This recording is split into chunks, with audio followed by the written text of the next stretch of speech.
To my YouTube channel. So आज हम लोग कर रहे हैं यूपी टेट या फिर H TET maths and science की मैराथन कुछ क्वेश्चंस के साथ 24 एंड 36 का HCF निकालना है। और ये मैंने क्वेश्चन जो है वो हिंदी के अंदर भी करे हैं। ओके, सो 24 और 36 का HCF हम लोग कैसे निकालेंगे? सबसे पहले हम लोग फैक्टर्स निकालेंगे।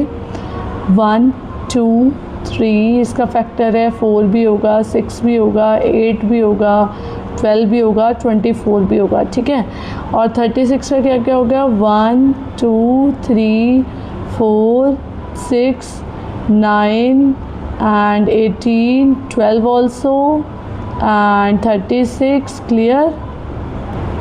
सो इसका हाईएस्ट कॉमन फैक्टर क्या निकलेगा? इसका हाईएस्ट कॉमन फैक्टर निकलेगा 12। ठीक है, क्योंकि यही सबसे ज़्यादा हाईएस्ट आ रहा है। Clear. So 12 will be highest common factor. उसके बाद 24 और इधर 36 है। ठीक है, सो 12 ही इसका उत्तर है। ठीक है, नेक्स्ट क्वेश्चन पे चलते हैं। एक संख्या है 3 और 5, वो दोनों से विभाज्य है, वह इससे अवश्य विभाज्य होगी। अगर 3 है और 5 है और दोनों से विभाज्य है तो दोनों को मल्टीप्लाई कर दो ना। 15 से भी वो होगी, डिवाइड होगी, है ना, विभाज्य हो जाएगी 15 से भी। ठीक है, सो उत्तर क्या हो जाएगा? 15। ठीक है, नेक्स्ट क्वेश्चन पे चलते हैं। यदि किसी वृत्त का त्रिज्य 7 सेंटीमीटर है, 7 सेंटीमीटर है, ठीक है, तो उसका व्यास कितना होगा? सो त्रिज्य का मतलब हो गया कि रेडियस से रखा है 7 सेंटीमीटर, आपको डायमीटर निकालना, तो डायमीटर कितना हो जाएगा? 2 × 7 that would B 14 centimetre is the answer. Clear है? ठीक है, नेक्स्ट क्वेश्चन पे चलते हैं। एक सिक्के को एक बारी उछालने पर चित मतलब हेड आने की प्रायिकता क्या होगी? मतलब प्रोबेबिलिटी कितनी होगी? देखो, प्रोबेबिलिटी क्या होती है?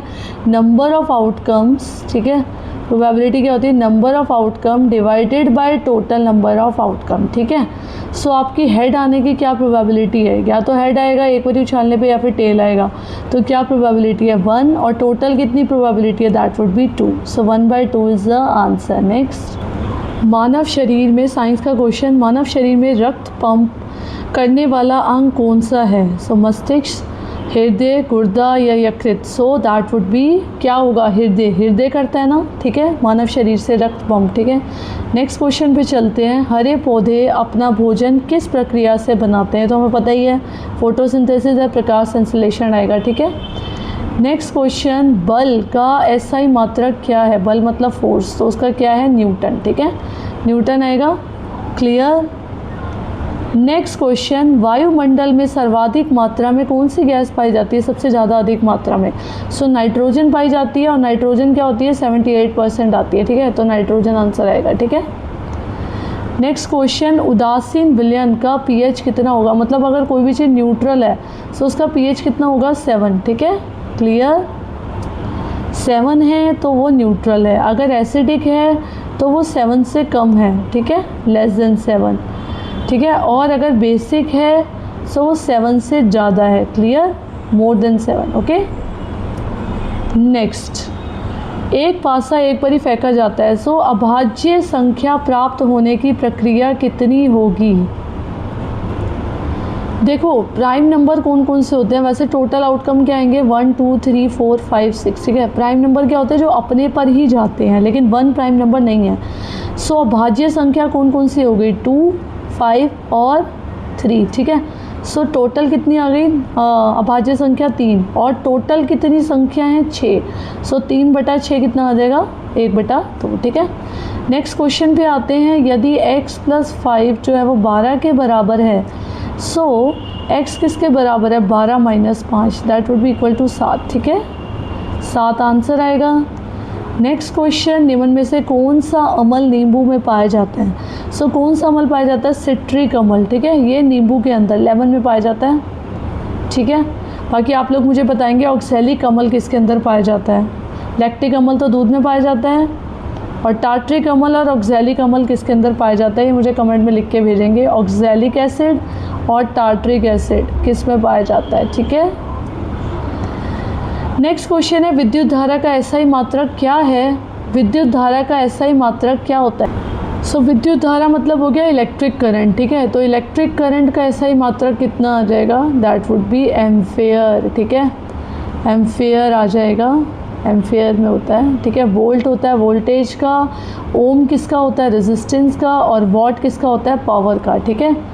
नेक्स्ट क्वेश्चन है, लाल रक्त कोशिकाएं आरबीसी में कौन सा वर्णक पाया जाता है? तो लाल रक्त कोशिकाएं आरबीसी के अंदर क्या पाया जाता है? हीमोग्लोबिन, ठीक है। मेलानिन जो होता है वो स्किन में पाया जाता है, हीमोग्लोबिन जो हो गया आरबीसी में पाया जाता है, क्लोरोफिल पौधे के अंदर पाए जाते हैं, ठीक है। और कैरोटिन आप लोग बताएंगे, कैरोटिन भी पौधे के अंदर ही पाया जाता है। कैरोटिन के बारे में हम लोग नेक्स्ट पीपीटी के अंदर डिस्कस करेंगे। नेक्स्ट क्वेश्चन है, ध्वनि निर्वात में क्यों नहीं चल सकती? तो इसका मतलब है कि ध्वनि जो है वो वैक्यूम के अंदर क्यों नहीं चल सकती, है ना। सो अधिक वेग के कारण, कम वेग के कारण, ठीक है, वेलोसिटी के कारण, माध्यम के अभाव से, ठीक है, और गुरुत्वाकर्षण के कारण, कि मतलब ग्रेविटेशनल फोर्स लग रहा है। सो माध्यम के अभाव से, कि भाई मीडियम ही नहीं होता तभी तो जो ध्वनि है वो वैक्यूम के अंदर नहीं चल सकती, ठीक है। क्लियर।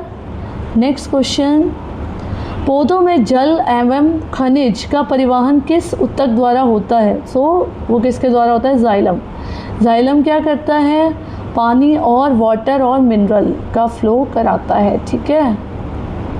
और फ्लोएम का क्या होता है? फूड के लिए, ठीक है। क्लियर।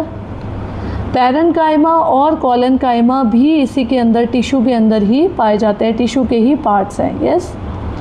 नेक्स्ट, यदि एक घन की भुजा 4 सेंटीमीटर है तो उसका आयतन कितना होगा?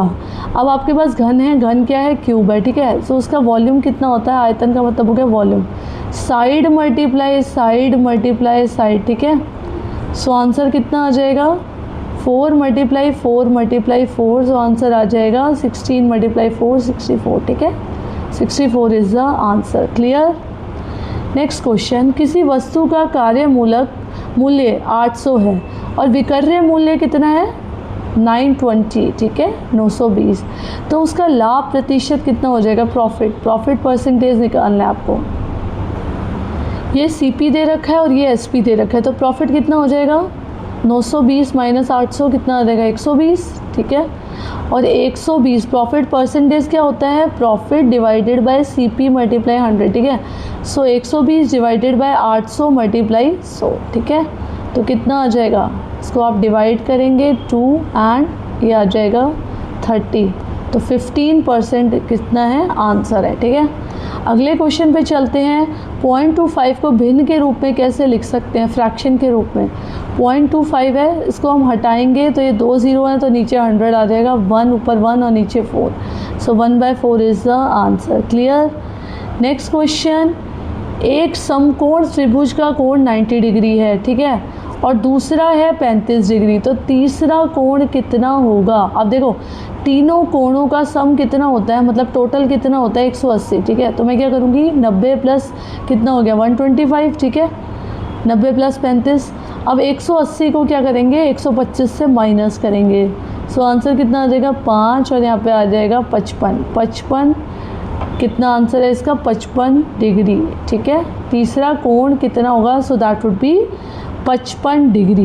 बेटा ऐसी मैराथन हम लोग रोज़ करेंगे 20-20 क्वेश्चन की, जब तक आपके एग्ज़ाम्स नहीं हो रहे। आपको रोज़ देखना है, मेरे चैनल को सब्सक्राइब भी करना है, और एचटेट यूपीटेट के बाद हम लोग सीटेट की भी तैयारी शुरू करेंगे, ठीक है। सो रोज़ के 10-12 दिन जितने भी रह गए हैं आपके एग्ज़ाम से पहले, वो हम लोग 20-20 क्वेश्चन मिक्सअप लेंगे, किसका? मैथ्स का भी और साइंस का भी, और वो भी हिंदी में, जिससे कि आपको ज़्यादा कंफर्टेबल हो, क्योंकि आपको हिंदी के क्वेश्चंस मिल रहे हैं। तो मेरे चैनल को सब्सक्राइब कर दो, नेक्स्ट पीपीटी में ज़रूर मिलना। बाय।